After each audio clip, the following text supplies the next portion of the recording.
you, Chairman, for kind introduction. I would like to topic about the PFO and decompression sickness. The underwater diving, which the divers use self-contained underwater breathing apparatus with compressed air. The scuba diving is one of a popular recreational sports now.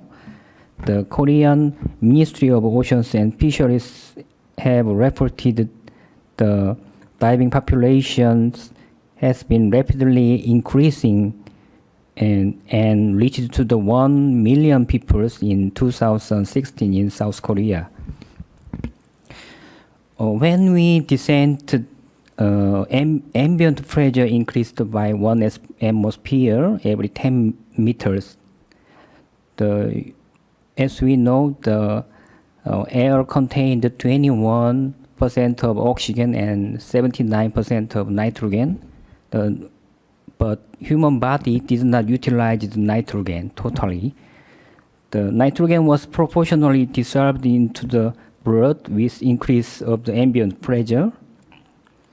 And when we ascend ambient pressure going down, according to the Boyle's law, decreased the partial pressure, increased volume of nitrogen. If the rate of ambient pressure reduction exceeds the rate of inert gas washout from the tissue, the supersaturation arises during the decompression. It can make a nitrogen microbubble in our blood when we ascend. It can get bigger according to diving depth, duration, ascent speed, and water temperature. Decompression sickness results from the formation of nitrogen bubbles in the tissue or circulation as a result of inadequate elimination of inert gas after a dive. Then evaluate the incidence of venous gas emboli after scuba diving 20 years ago. Then is an association of diving doctors. They listen the bubble sound by Doppler instrument. Doppler signals was acquired using 2.5 MHz techno scientific instrument and dual ear headphones. Yeah, they record the bubble sound and review for within 1 hour immediately after scuba diving. The venous gas emboli was detected in 91% of overall divers and 73% of total divers. Among them, 1/3 of percent was high-grade bubbles. 5 years ago, we also evaluated the incidence of nitrogen bubbles by transesophageal echocardiogram. We would like to see the microbubble directly, immediately after scuba diving. Divers, this is excite point, and they rode the boat and moved to the port and walked to the echo lab, and we performed the transthoracic echocardiogram after scuba diving in 92 divers. The venous gas emboli were detected in about 46% of scuba diving. This is a typical nitrogen bubbles after scuba diving. Two diving trainers went to the maximum 34 and 35 meters, and we can observe the nitrogen microbubbles released from the tissue and enter the right atrium and ventricle. This is a severe nitrogen bubbles. Lots of bubbles overcrowding right atrium and ventricle. Please imagine he had a high-risk PFO or large PFO, and he performed some measures to increase the right atrial pressure, such as valsalva maneuver. The presence of PFO provides the opportunity to venous nitrogen bubbles going into the arterial circulations. The typical symptom is pain, and other symptoms of decompression sickness include numbness, paresthesia, constitutional dizziness, motor weakness, cutaneous, muscular pain, and so on.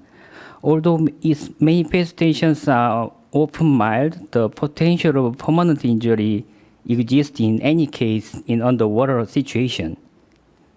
The previous studies showed the high prevalence of PFO in divers who underwent decompression sickness than who did not. Also, retrospective show reported higher prevalence of decompression sickness, five times higher prevalence of decompression sickness in PFO groups. However, the retrospective study and cross-sectional study have several limitations, including recall bias. The many mild symptoms can be easily omitted. Therefore, we performed the prospective observational study. In this study, we divide the PFO groups into the high-risk and low-risk PFO.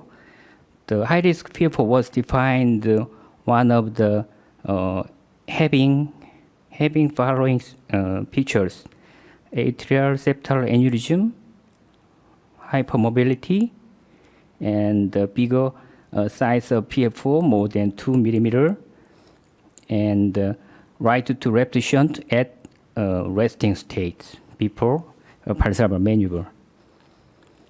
The 112 experienced divers was screened for illegality. After several exclusion, 100 divers signed informed consent and underwent transesophageal echocardiogram and saline bubble test. Notably, PFO was observed in 68% of divers. We followed up these enrolled divers up to 3 years using the self-questionnaire by email or telephone contact. Primary endpoint was the 3-year cumulative incidence of PFO-related decompression sickness. It was defined was the composite of all cutaneous neurologic DCS event, DCS symptoms requiring hyperbaric chamber therapy, and symptoms within 30 minutes, and or the unexplained death. We performed the blinded assessment of decompression event to avoid information bias. We followed the enrolled divers with blinding to presence or absence of PFO, and also perform blinded adjudication of reported symptoms by a physician dedicated to underwater medicine and neurologist. This is baseline characteristics of the enrolled SCUBA divers. Mean age was 40 years, and DCS history 9% versus 6%. About the diving experience, about 11 to 13 years. Usually, the mean diving number of per years is about 140 divers. The 98 divers reported whether they had experienced the symptom of decompression sickness according to their schedule. During mean follow-up of 28 months, the 16 divers in only PFO group reported 7 DCS-like symptoms. Among them, the 12 decompression sickness was adjudicated by adjudicator. This is all symptoms were cutaneous or neurologic symptoms. All patients has a type PFO, and PFO grade was higher. The Kaplan-Meier survival curve showed the PFO group had increased risk of decompression sickness over 28 months, especially in the very high risk in the high risk PFO groups. Interestingly, the non-PFO group had no complaint during three years. The adjusted Cox proportional hazard model showed high-risk PFO instead of overall PFO. That was an independent predictor of decompression thickness. Hazard ratio is about 8. What is the similarity with the cryptogenic stroke?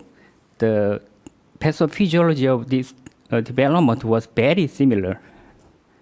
To develop one PFO-related decompression thickness, the venous nitrogen bubbles, and moderate to large PFO, and timely passage of embolized nitrogen bubbles while PFO is open. Therefore, this event is relatively rare and episodic event. It is very similar to pathophysiology of a PFO-related stroke, deep veins thrombosis, moderate to large PFO, and timely passage of embolized thrombi while PFO is often when needed.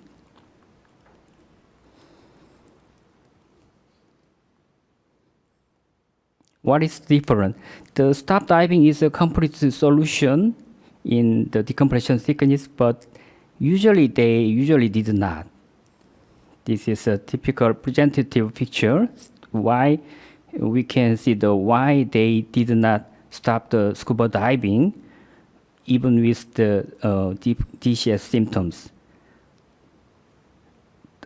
In decompression thickness, antiplatelular anticoagulation is not effective, and the incidence of nitrogen bubble is very higher than the deep vein thrombosis. Ladies and gentlemen, in my conclusion, this prospective cohort study with double-blinded adjudication of DCS event demonstrated high-risk PFO is associated with increased risk of decompression thickness. This study indicated that divers with high-risk PFO are exposed to the higher risk of DCS than previously reported, suggesting the need of active PFO screening. Thank you for your time.